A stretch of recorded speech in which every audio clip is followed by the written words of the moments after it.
నమస్తే, welcome to Suman TV. కాకినాడలో ఘోర సంఘటన చోటు చేసుకుంది. హిజ్రాల దాడిలో ఓ వ్యక్తి మృతి చెందడం అయితే జరిగింది. ఎవరైతే 45 సంవత్సరాల రాజు శివ ఉన్నాడో విచక్షణారహితంగా హిజ్రాలు దాడి చేయడంతో ఆయన మృతి చెందినట్లుగా కూడా చెబుతూ ఉన్నారు. అసలు ఏం జరిగింది ఏంటి తెలుసుకునే ప్రయత్నం చేద్దాం. మనతో పాటు 3 టౌన్ సిఐ ఉన్నారు. సార్ నమస్తే అండి. హిజ్రాల దాడిలో మాత్రమే ఈయన మృతి చెందాడు అంటున్నారు. ఇది కరెక్టేనండి? ఎప్పుడు జరిగింది అసలు ఈ ఘటన? ఈ నెల 3వ తారీఖున సాయంత్రం సుమారు 4 నుంచి 5 గంటల మధ్య ప్రాంతంలో ఈ రాజు శివ అని రెల్లిపేటకు సంబంధించిన వ్యక్తి, రాగంపేట, ఇతను ఈవినింగ్ టైంలో తాగిన మత్తులో అక్కడికి వెళ్ళకున్న పరిచయం దృష్ట్యా అక్కడికి వెళ్ళి ఒక డబ్బుల గురించిన ఒక ఘర్షణ వల్ల ఇద్దరికి ఒక ఘర్షణ జరిగింది. ఆ ఘర్షణలో భాగంగా అక్కడ ఇద్దరు ట్రాన్స్జెండర్లు ఉన్నారు. ఆ ట్రాన్స్జెండర్లతోటి ఘర్షణలో అక్కడ ఒక రాయి తీసుకుని అలాగే కర్ర తీసుకుని ఇతని మీద దాడి చేయడం వల్ల ఇతనికి రక్తస్రావం జరిగి అక్కడ పడిపోయి ఉంటే ఈ యొక్క బంధువులు వెళ్ళి అక్కడికి 108లో గవర్నమెంట్ హాస్పిటల్కి షిఫ్ట్ చేయడం జరిగింది. అక్కడ 3 రోజుల పాటు చికిత్స పొందిన తర్వాత అతను కోలుకోలేక 6వ తారీఖున నిన్న మధ్యాహ్నం సమయంలో అతను చనిపోయాడు. దీని మీద మన పోలీస్ స్టేషన్లో ఇద్దరు ట్రాన్స్జెండర్స్ మీద హత్యానేరం కింద ఆల్టర్ చేయడం జరిగింది. సార్ కేవలం ఇదేనా వీళ్ళ మధ్య ఉన్న పరిచయమే కారణమా సార్? ఏమైనా గొడవలు ఉన్నాయా? అలాగే ఇంకొకటి బంధువులు ఆరోపిస్తున్నది ఏంటంటే అక్కడ ఉన్న సీసీటీవీ ఫుటేజ్ని డిలీట్ చేయించారు అని చెప్పి అంటున్నారు. ఇది కరెక్టేనా సార్? ప్రస్తుతం అయితే ప్రాథమిక విచారణలో ఈ విషయాలు ఉన్నాయి. పూర్తి స్థాయి దర్యాప్తు చేయాల్సి ఉంది. ఆల్రెడీ సీసీ కెమెరాస్ ఇవన్నీ ఇంకా వెరిఫై చేయాల్సి ఉంది. ఆ ఏరియాలో అయితే కొన్ని సీసీ కెమెరాలు ఉండటం వాస్తవం. అవి ఉన్నాయా లేకపోతే డిలీట్ అయినాయా, అసలు అవి పనిచేస్తున్నాయా లేదనేది పూర్తి దర్యాప్తులోనే తెలుస్తుంది. అంటే నిందితుల డీటెయిల్స్ ఏంటి సార్? వాళ్ళ పేర్లు ఏంటి? అలాగే వీళ్ళపై ఎటువంటి కేసు కింద, ఎటువంటి సెక్షన్స్ కింద కేసు నమోదయ్యే అవకాశం ఉంది? ఆల్రెడీ వీళ్ళు ట్రాన్స్జెండర్స్ కిరణ్మయి, అజయ్ అనేసి గుర్తించాము. వీళ్ళిద్దరు మీద మర్డర్ కేసు కింద మనం హత్యానేరం కింద కేసు నేను ఆల్టర్ చేయడం జరిగింది. ఇనీషియల్గా ముందు కొట్లాట కేసు ఏదైతే ఉందో 324 దాని కింద రిపోర్ట్ జరిగింది. తర్వాత మర్డర్ ద్వారా దాన్ని ఆల్టర్ చేయడం జరిగింది. ఏ విధంగా అదుపులోకి తీసుకున్నారు సార్? అంటే ఇన్ఫర్మేషన్ ఇంకా అదుపులో లేరు. వాళ్ళ కోసం ప్రత్యేక బృందాలు వెతుకుతున్నాయి. దాని మీద వాళ్ళు అదుపులో తీసుకున్న తర్వాత పూర్తి స్థాయి విచారణ నిజాలు బయటికి తేవడం జరుగుతుంది. సో చూసారు కదండి, కాకినాడ సంబంధించిన ఓ వ్యక్తి అయితే కనుక హిజ్రాల దాడిలో మృతి చెందడం అయితే జరిగింది. ఎవరైతే మృతి చెందిన రాజు శివ ఉన్నారో తన తరపు బంధువులు ఉన్నారు, ఆయన అన్న కూడా మనతోనే ఉన్నారు. సార్ అసలు ఏం జరిగింది? ఈ ఘటన ఏ ప్రాంతంలో జరిగింది, ఏ టైంలో జరిగింది? రాజు శివ మా బ్రదర్ అండి. రాజు శివ మా బ్రదర్, లాస్ట్ బ్రదర్. 3/8/2026 తారీఖున 4 గంటల సమయంలో తను కులవృత్తి అయిన స్కావింగ్ చేసుకోవడానికి వెళ్ళే సమయంలో ఒక స్కావింజింగ్ అనేది సార్ చెప్పారు, చిన్న విషయం మీ దృష్టికి తీసుకొచ్చారు. జస్ట్ అవన్నీ వెయ్యాలి, క్లీన్ చేసేటప్పుడు లైట్గా తీసుకొనవచ్చు. అది కంప్లీషన్ అయిన తర్వాత, ఆ వర్క్ కంప్లీషన్ అయిన తర్వాత స్కావింగ్ చేసుకునే డబ్బులతో తను రిటర్న్ వస్తున్నప్పుడు ఈ ఇజ్రాయలు డబ్బులు లాక్కోవడానికి ప్రయత్నించారు. ఆ ప్రయత్నించడంలో మా తమ్ముడు దాడి చేశారు. It is true and fact. అతను ఎప్పుడైతే దాడి చేశాడో వాళ్ళు లాక్కి వెళ్ళిపోయి, వాళ్ళు గంజాయి మత్తులో ఉండొచ్చు ఏదండి హిజ్రాలు. వాళ్ళు ఏంటండి 6 అడుగులు చిల్లర ఉన్నారండి. కిరణ్మయి, అజయ్ లాక్కుని వెళ్ళిపోయి వాళ్ళతో పాటు కొంతమంది ఉన్నారు. ఉండి లాక్కి వెళ్ళిపోయి ఇంట్లో కర్రలతోటి, నాపరాలతోటి ముఖం మీద, వెనకాల తల మీద, మర్మాంగం టెస్టికల్స్ మీద, గుండెల మీద అతి దారుణంగా కిరాతంగా లైక్ వైల్డ్ యానిమల్స్ మాదిరిగా చంపి నా తమ్ముడికి పడేస్తే వెంటనే మాకు మా వరుసకు బంధువు అయినటువంటి మా పిన్ని గారు మాకు ఇంటినే అక్కడ మున్సిపాలిటీ పని చేసుకుంటూ వెంటనే బండి మీద వచ్చి వాళ్ళ భార్యాభర్తలు ఇద్దరు వచ్చి మాకు తెలియజేశారు. వెంటనే మా రెండో అబ్బాయి మా తమ్ముడు కొడుకు రాజేష్ వెళ్ళి తర్వాత నా మనవాళ్ళు ఇద్దరు వెళ్ళి ఇమ్మీడియట్గా అంబులెన్స్లో జీజీహెచ్కి వెళ్ళారు. జీజీహెచ్కి వెళ్ళి మామూలు గొడవ అనుకున్నానండి. జీజీహెచ్కి వెళ్ళి 20 మంది అబ్జర్వేషన్లో ఉండగా నేను వెళ్ళాను. ఏం జరిగింది ఏంటి అనేటప్పటికీ, అన్నయ్య నాకు ఇలా కొట్టి పడేశారు, నేను పని చేసుకుని వచ్చాను అని చెప్పేసి అతి కిరాతకంగా నన్ను కొట్టి పడేశారని వాళ్ళ మీద యాక్షన్ తీసుకో అని చెప్పి నా తమ్ముడు కళ్ళల్లో నోట్లో నుంచి మాట రావట్లేదు.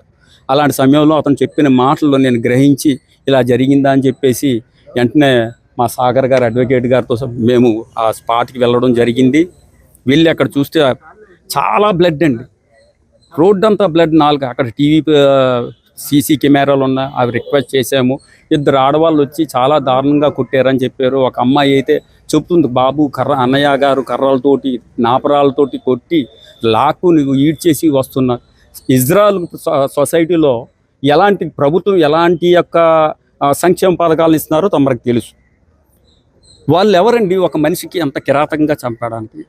నేను అడ్వకేట్ని కోర్టుకు వెళ్తున్న సమయంలో రామచంద్రపురం దారిలో వేలంగి దగ్గర కాస్తుంటారు, 10-20 ఇస్తుంటాను. ఎందుకంటే వాళ్ళు వచ్చేస్తుంటారు, మీదకి భయం వేసి ఇస్తుంటాం. ఈ వీళ్ళ మీద ట్రైన్లో కూడా డబ్బులు ఇవ్వకపోతే తోసేస్తారని అభియోగం ఉంది. ఒక దేవుడిచ్చిన ప్రాణానికి వీళ్ళెవరండి చంపడానికి? ఇంత క్రూరత్వంగా ఇచ్చేస్తారా సార్? మీ ద్వారా నేను ప్రభుత్వానికి, చంద్రబాబు నాయుడు గారికి, ఉప ముఖ్యమంత్రి పవన్ కళ్యాణ్ గారికి, లోకేష్ గారికి, మా ప్రతిపక్ష నాయకుడు జగన్ గారికి మీ ద్వారా తెలియజేయమని ఏం కోరుకుంటున్నానంటే, ఇటువంటి మరలా పునరావృతం కాకూడదు. మాకు న్యాయం జరగాలి. We want justice. వాళ్ళ తరపున ఎంత పెద్దవారు ఉన్నా సరే వాళ్ళకి జైలుకి వెళ్ళాలి. మాకు న్యాయం కావాలి, శిక్ష పడాలి, లైఫ్ వెయ్యాలి.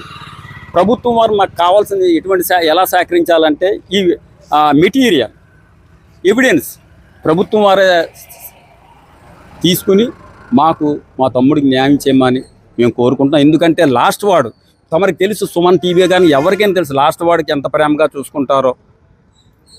మా 3 అన్నదమ్ములు, భార్యలు, మేము 4 అక్క చెల్లెళ్ళు. మా అమ్మ చనిపోయింది జనవరి 26వ తారీఖు, 13/1/2007. ఆ తర్వాత నుంచి మా పెద్ద చెల్లి, మన 3వ చెల్లి దగ్గర పెట్టాను. ఆవిడే సంక్షేమ వాడు వెల్ఫేర్ అంతా చూసుకుంటారు. పెద్ద వదిన, 2వ వదిన, 3వ వదిన చాలా జాగ్రత్తగా చూసుకుంటారు. వాళ్ళు పడిన డబ్బులు ఖర్చులకి ఏదో ఉచ్చుకుంటే భోజనం, టిఫిన్ మేమే. అలాంటి వ్యక్తికి ప్రాణం తీసేయారు మేడం గారు. మీ ద్వారా మాకు ప్రభుత్వం వారు న్యాయం చెయ్యాలి, వాళ్ళని శిక్షించాలి. ఈ మెటీరియల్ ఐ విట్నెస్లు కూడా వీరే సేకరించి మాకు న్యాయం చేయమని మీ ద్వారా మేము కోరుకుంటున్నాం మేడం గారు. మీ ఇంటి దగ్గరే ఉంటారమ్మా? మా మర్ది గారు చాలా మంచోడండి. ఎవరు చిన్నపిల్ల పని చెప్పినా వింటాడు, చిన్న పిల్ల చెప్పినా వింటాడు, చేస్తాడు. ఆ పని చేయ బాబు అంటే చేసేసి వెళ్ళిపోతాడు.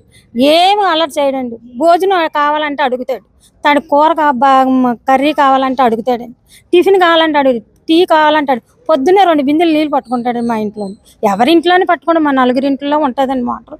ఎవరింట్లోకి వచ్చినా తెల్లారుజామున 5ంటికి వచ్చి పట్టుకుంటాడండి. టీ అడుగుతాడు, టీ తాగేసి మొహం కడుక్కొని గడ్డింగ్ గీసేసుకొని వెళ్ళిపోతాడండి. పనికి వెళ్ళిపోయి మళ్ళీ వచ్చి అన్నం వండుకుంటాడండి. ఆడ వండుకోవాలంటే వండుకుంటాడు, లేకపోతే లేదండి. ఎవరి జోలికి వెళ్ళాడండి వాడు. మట్టుకు ఆడు ఉంటాడండి. కానీ ఆ రోజు 4 గంటలు భోజనం చేసాడండి. భోజనం చేసి పడుకుంటూ పోతాడేమో అనుకున్నానే కానీ అప్పుడే ఈయన కోర్టులో నుంచి వచ్చారు. ఈయన నీరసంగా ఉన్నారండి, ఇది ఒంట్లో బాగాలేదు 20 రోజుల నుండి. అప్పుడే ఏసీ కొంచెం వేయండి అని చెప్తే ఏసీ వేసి తలుపులు వేసి మేము లోన్ ఉన్నామండి.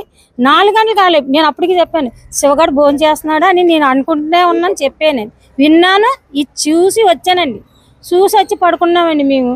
4 గంటలకి మా పేటలో ఉన్న మాకు ఆడబడ్స్ 4:30కి అండి ఆవిడ డ్యూటీ దిగి వస్తుండగా కుర్రోడు, మీ వాళ్ళు కుర్రోడికి చంపేశారు చూడండి అంటే ఆవిడ ఎవరో అని వెళ్ళేదండి.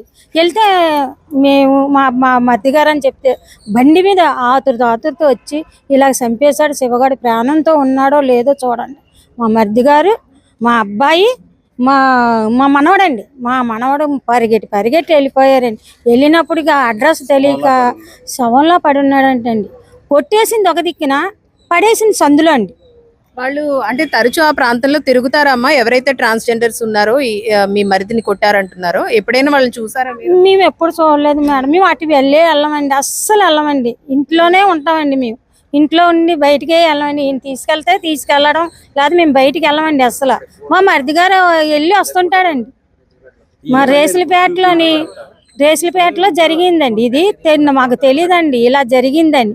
అప్పుడే తెలిసిందండి అలా జరిగింది. అలాగే వెళ్ళి తీసుకొచ్చారు, కోడి చెప్పారండి. వెంటనే అంబులెన్స్ కూడా మేము పిల్లలు ఫోన్ చేయలేదండి. అక్కడికి పోలీసులకి వాళ్ళే ఫోన్ చేశారంటండి, అంబులెన్స్కి వాళ్ళే ఫోన్ చేశారంటండి. కానీ ఫోన్ చేసి మోసుకొని మా మనవడు, మా మరిది గారు కుర్రోడు, మా మరిది గారు వాళ్ళ అబ్బాయి ఎత్తి అంబులెన్స్లో వేసి జనరల్ హాస్పిటల్ తీసుకొచ్చి వెనకాల వచ్చారంటండి.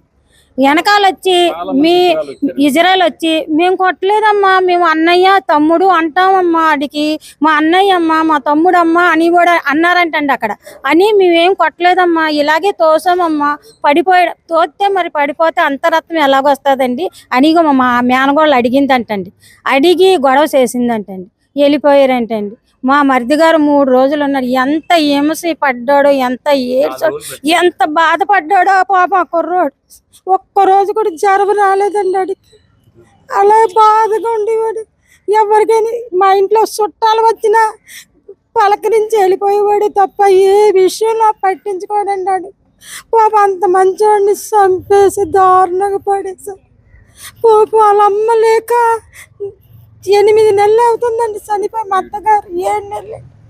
ఇప్పటికి చనిపోయాడు. అలా చంపేయడం దారుణం కాదండి. అంత దారుణం. వాళ్ళకి ఏమి అన్యాయం చేశాడండి వాడు. పోనీ డబ్బులు అడిగాడా, పోనీ ఏమి హింసించాడు. వాడి బాధ వాళ్ళు పోడినోడికి అలా చంపేస్తారా? ఎక్కడైనా ఉందండి? ప్రజలు వాళ్ళకి ఎంత విలువ ఇస్తారండి. అడిగితే డబ్బులు ఇస్తారు, దండ పెడతారు. అలాంటి వాళ్ళు మంచోళ్ళు అనుకుంటాం కానీ చెడ్డోళ్ళని ఏమనుకుంటామండి. మాకు ఏం కాదండి, మాకు న్యాయమే కావాలండి. ఆడి ప్రాణం తీస్తారు. ఆడి ప్రాణానికి వాళ్ళు ప్రాణం ఇస్తారు. అప్పుడు మా ప్రాణాన్ని మాకు తీసుకొచ్చి ఇవ్వగలరా? మ్యారేజ్ చేసుకోరంటే చేసుకోను అన్నాడండి. వద్దు, నాకు పెళ్ళి వదినా, వద్దొద్దునా, నేను చేసుకోను, మేము ఉన్నారు కదా, నాకు ఇంత అన్నం పెడితే నేను తినేస్తాను, ఉంటానండి అని. సో చూసారు కదండి, ఏదైతే కాకినాడకు చెందిన 45 సంవత్సరాల రాజు శివ ఉన్నాడు. ఇద్దరు ట్రాన్స్జెండర్స్ విచక్షణ రహితంగా దాడి చేయడంతో మృతి చెందాడంటూ కూడా బంధువులు ఆరోపిస్తున్నారు. దాదాపు 3 రోజులుగా చావు బ్రతుకుల మధ్య కొట్టుమిట్టాడుతూ నిన్న ఆయన ప్రాణం వదలడం అయితే జరిగింది. అయితే ప్రస్తుతం బాడీని కూడా పోస్ట్ మార్టం కి తీసుకువెళ్లారు. తరచూ ఇలాంటి ఘటనలు పునరావృతం అవుతూనే ఉన్నాయి. మా ఏరియాలో ట్రాన్స్జెండర్స్ ఎక్కువగా తిరుగుతూనే ఉంటారు. ఇటువంటి దాడులు కూడా రీసెంట్ గా చాలా చూసాము, కానీ మా ఇంట్లోనే ఇలాంటి జరగడం చాలా బాధాకరమని, దీనికి బాధ్యులైన వారిని కఠినంగా శిక్షించాలంటూ కూడా వీళ్ళ తరపు బంధువులందరూ కూడా డిమాండ్ చేస్తున్న పరిస్థితి. అలాగే ప్రస్తుతం అయితే వాళ్ళిద్దరూ కూడా పరారీలో ఉన్నట్లుగా కూడా పోలీసులు చెబుతున్నారు. వాళ్ళిద్దరి పైన కేసు నమోదు చేశామని, త్వరలోనే అదుపులోకి తీసుకుంటామంటూ కూడా పోలీసులు చెబుతున్నారు. ఏది ఏమైనప్పటికీ కూడా తరచూ ఇలాంటి ఘటనలు పునరావృతం అవుతున్నాయి. అధికారులు కూడా దీనిపై చొరవ చూపాలి. ఇటువంటి ఘటనలు మళ్లీ జరగకుండా కఠిన శిక్షలు అమలు పరచాలంటూ కూడా కోరుతున్న పరిస్థితి అయితే ఉంది. కెమెరా పర్సన్ శ్రీధర్తో అనుశ్రీ, సుమన్ టీవీ, కాకినాడ.